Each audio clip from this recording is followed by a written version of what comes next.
कुठलाही कार्यक्रम असेल काय असेल एकत्र असते, पण तुम्हाला जर फ्युचरमध्ये येणाऱ्या परिणामांची जर काळजी नसेल, आणि मी बघतोय की जी जाणती माणसं आहेत तीच या मिटिंगला आहेत, जी जाणती माणसं त्या युवक लोकांच्या भविष्याचा विचार करतायत, पण त्यांना जर त्या गोष्टीचं पडलेलं नाही आहे तर या गोष्टीची खरंच लाज वाटायला पाहिजे.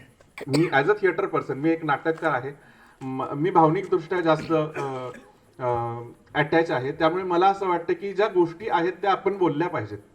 अख्खा भारत देश विकला जात आहे, पण ऍटलिस्ट आपण ज्या गावात राहतो, ज्या मातीत राहतो, तिथं आपलं काही देणं आहे ते तरी आपण ऍटलिस्ट सांभाळूयात आणि जागृत जाऊयात.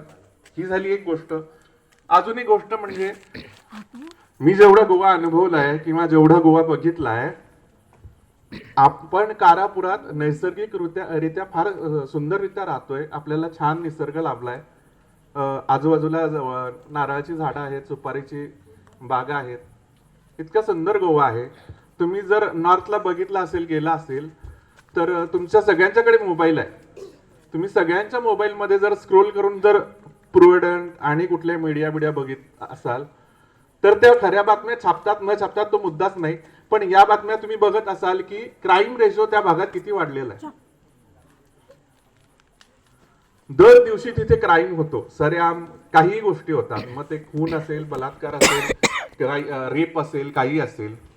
आणि भविष्यात जर विचार करा, तो लोढा प्रोजेक्ट इथे आला आणि जर त्या कल्चरची माणसं इथं आली, तिथे त्यांच्या घरी काम करण्यासाठी तिथले वर्कर इथे आले आणि इथे जर आपल्या आया बायका सेफ राहिल्या नाही तर त्याला कारणीभूत कोण आहे?